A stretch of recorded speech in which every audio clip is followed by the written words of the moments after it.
బంగారం ధరలు పరుగులు పెడుతూనే ఉన్నాయి. 1,00,000 మార్కును దాటి పసిడి అంతకంతకు పైకి పోతూనే ఉంది. భవిష్యత్తులో పెరిగే అవకాశాలు తప్ప తగ్గే సూచనలు కనిపించడం లేదని ఫైనాన్షియల్ ఎక్స్పర్ట్స్ గోల్డ్ షోరూంలో నిర్వాహకులు చెబుతున్నారు. మరిన్ని వివరాలు మా ప్రతినిధి అంజుమ అందిస్తారు. పరుగులు పెడుతున్నాయి. ప్రస్తుతం 1,32,000 చిల్లరగా బంగారం ధరలు ఉన్నాయి.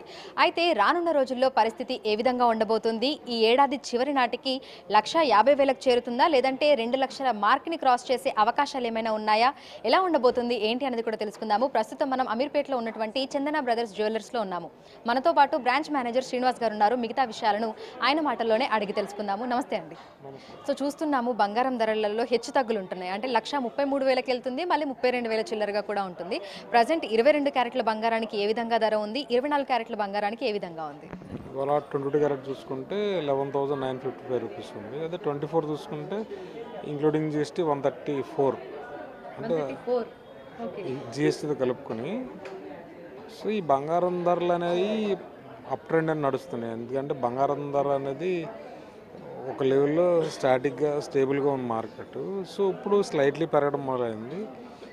ఈ మంత్ ఎండ్ వరకు కూడా ఆల్మోస్ట్ ఇదే, అంటే నార్మల్గానే పెరిగే ఛాన్సెస్ ఉంది. అబ్నార్మల్గా పెరిగే ఛాన్సెస్ తక్కువ, నార్మల్గా పెరుగుద్ది. మేబీ కొత్త సంవత్సరంలో అయితే బంగారాన్ని కొత్త స్థాయిలోనే చూడగలుగుతాం. ఎందుకంటే ఈ డిసెంబర్ వరకు కొంచెం క్రిస్మస్ లాంటి, న్యూ ఇయర్ లాంటి పెద్ద పెద్ద ఈవెంట్స్ ఉన్నాయి కాబట్టి సో బంగారం ధర మీద అంత ఫోకస్ ఉండదు. ఎందుకంటే ఇప్పుడు చాలా అమెరికా లాంటి దేశాలకి ఇది ఫైనాన్షియల్ ఇయర్ అనుకుందాం, ఇంకోటి చాలా దేశాలకి క్రిస్మస్ హాలిడేస్ ఉన్నాయి. సో ఇదంతా కూడా బంగారం ధరలు స్లోగా పెరగడానికి ఒక కారణం. అది ఏమీ లేకపోతే స్పీడ్గా పెరిగేది. సో ఇది నామినల్గా ఏదో 100-200 పెరుగుతుంది, మళ్ళీ 50 రూపాయలు తగ్గుతుంది, 100-200 పెరుగుతుంది, మళ్ళీ 50 రూపాయలు తగ్గుతుంది. ఇదంతా ట్రేడింగ్లో వల్ల ఈ మార్పులు, చిన్న మార్పులు జరుగుతున్నాయి. వన్స్ మనం ఫైనాన్షియల్ ఇయర్ అంటే అమెరికాకి ఫైనాన్షియల్ ఇయర్ December 30 అనేది. మన December 30 దాటి January 6 దాటిపోయిన తర్వాత బంగారం ధరలో మనం చాలా మార్పులు చూడగలుగుతాం. సో మనకి 1,00,000 మార్క్ని క్రాస్ అయిన తర్వాత ఒక్కసారిగా 3,000 పెరిగింది. ఆ తర్వాత కూడా మనం బంగారం ధరలలో అంటే రోజువారీ మార్పులు చూస్తే వేలల్లోనే మనకి మార్పులు అనేవి చూసాము. సో ప్రజెంట్ ఎలా ఉంది మనకి? అంటే వేలల్లోనే ఈ హెచ్చు తగ్గులు అనేవి చూస్తున్నామా, లేదంటే వందలలోకి చేరిందా? ఇప్పుడు ఈరోజు తీసుకుంటే 10 గ్రాములకు 150 రూపాయలు పెరిగింది. ఇది ఇవాళకి చాలా తక్కువ. అది ఒక 2 రోజుల క్రితం పోతే 700 తేడా ఉంది, ఒక రోజుకు 900 తేడా ఉంది, ఒక రోజు 1200 తేడా ఉంది, ఒక రోజు 200 తేడా ఉంది. సో ఇదంతా కూడా ఈ గత 10 రోజులు బట్టి జరుగుతుంది. సో 11,200, 11,300 నుంచి బంగారం ధర 12,000కి వస్తుంది. అంటే దగ్గరికి ఎంత పెరిగిందో మీరు చూసుకోండి. సో బంగారం ధరలో ఈ చిన్న మార్పులు ఈ నెలాఖరు వరకు ఉంటాయి, ఇలాగే ఉంటాయి. 100 రూపాయలు పెరగచ్చు, 150 పెరగచ్చు, లేదంటే తగ్గొచ్చు. 100, 150, 200 ఇదే జరుగుతూ ఉంటుంది. సో భారీగా మీరు అన్నట్టు 1,50,000కి 2,00,000కి వెళ్ళే అవకాశం అయితే 30 లోపు అయితే లేదు. 2026లో అయితే ఛాన్సెస్ గట్టిగా ఉన్నాయి. మనకి 1,00,000 మార్క్ని క్రాస్ అయిన తర్వాత చాలా మంది మిడిల్ క్లాస్ పీపుల్ ఏమన్నారంటే ఇంకా మేము తులం బంగారం తీసుకోలేము, అందని ద్రాక్షలాగా అయిపోయింది అని చెప్పేసి అని అన్నారు. సో కొన్ని నెలలుగా కూడా ఇది కొనసాగుతోంది. ఇప్పుడు ప్రజల మైండ్ సెట్లో ఏమైనా మార్పు వచ్చిందా? కొనడానికి ముందుకు వస్తున్నారా ఎంతో కొంత? సో బంగారాన్ని 1,00,000 అయినా కొనడం మానరండి. అది పెద్దలు నేర్పిపోయారు మనకి. సో బంగారాన్ని, భూమిని రేట్లు పెరిగినాయని ఆపేస్తారంటే నేనైతే నమ్మను. ఎవరు నమ్మితే ఓకే, దాన్ని నేను కాదన్న, కానీ నేనైతే నమ్మను. ఎందుకంటే ఈ రెండు ఎప్రిషియేటెడే కదా.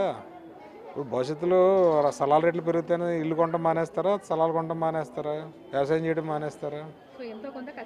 కొనోడు కొంటానే ఉంటారు. కాకపోతే మిడిల్ క్లాస్ పీపుల్ డ్రీమ్స్ కొంచెం ఫుల్ఫిల్ అవ్వాలి అంటే కొంచెం కష్టమైన మాట అయినా కొంచెం వాళ్ళకి ఇబ్బంది అని నేను మనం ఇప్పుడు వీఆర్ ఆల్సో సేమ్ కదండి. సో మనం అరే అనుకున్నాం కదా, కొనలేమేమో, ఈ థాట్స్ నడుస్తూ ఉంటాయి. సో వాళ్ళకు కూడా చాలా సొల్యూషన్స్ ఉంటాయి. ఎలా అంటే షాపుల్లో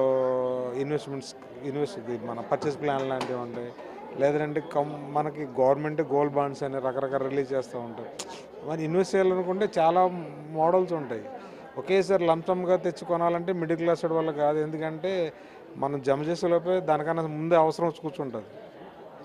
సో ఈ మంత్లీ సేవింగ్స్ లెక్క మంత్లీ కూడా మనం ఎంతో కొంత గోల్డ్ ఇన్వెస్ట్ చేయగలిగితే డ్రీమ్ అనేది ఫుల్ఫిల్ అవ్వడం పెద్ద కష్టమైన పని ఏం కాదు. సో ప్లానింగ్ అనేది ఉంటే ఇట్స్ బెటర్. ఎందుకంటే బంగారం కొనటం మంచి వ్యసనం అని నేను చెప్తాను. ఎందుకంటే దానివల్ల నష్టం అయితే పెద్ద లేదు. భూమిని కొంటే ఎలా ఆలోచిస్తాం, బంగారం కొన్నా అలాగే ఆలోచించాలి. ఎందుకంటే ఈ రెండు కూడా ఎప్రిషియేటెడ్ ఉన్న విషయాలే కాబట్టి నష్టపోయేది ఏముంటుందండి, ఏముండదు. కాకపోతే లాంగ్ టర్మ్ చూసుకుని ఇన్వెస్ట్ చేయగలిగితే మన పిల్లలు ఉన్నారు, వాళ్ళ వయసు వాళ్ళు 10 సంవత్సరాలు, ఇంకో 15 ఏళ్ళ తర్వాత వాళ్ళ అవసరాలు ఉంటాయి. అప్పుడు కొందామనుకుంటే ఇది అందొచ్చు అందకపోవచ్చు. ఇప్పటి నుంచే మన శక్తి కొలిదే ఎంతో కొంత కొనుక్కుండకపోతే 10 ఏళ్ళ తర్వాత చూసుకుంటే దాన్ని జమ చేసుకుంటే నువ్వు అనుకున్న కళకి దగ్గరగానే ఉంటావు. సో మనం ప్లాన్ చేసుకోవడంలో ఉంటుంది ఎంత ఎలా ఏంటి అనేది. సో ప్రస్తుతం చూసినట్లయితే కూడా మనకు 22 క్యారెట్ల బంగారానికి 1,19,000గా ఉంది ధర. అదేవిధంగా 24 క్యారెట్ల బంగారానికి జీఎస్టీతో కలుపుకొని 1,34,000కు చేరింది అనేది కూడా బంగారం దుకాణాల వ్యాపారులు అయితే చెప్తున్నారు. అయితే ఈ ఇయర్ ఎండ్ నాటికి అంటే డిసెంబర్ చివరి నాటికి ఇది ఇంచుమించు ఇదే విధంగా కొనసాగే అవకాశం కనిపిస్తుంది అంటున్నారు. 2026లో ధరలు ఇంకా పెరిగే అవకాశం ఉన్నట్లుగా కూడా తెలుస్తోంది అంటున్నారు. అయితే ఏదేమైనప్పటికీ కూడా ఎంతో కొంత బంగారం కొనుగోలు చేసుకొని పెట్టుకోవడమే మంచిది అనేది అటు నిపుణులు అదేవిధంగా ఇటు బంగారం దుకాణాల వ్యాపారులు కూడా చెప్తున్నటువంటి మాట. విడుదల గౌరవ్తో అంజుమ, బిగ్ టీవీ.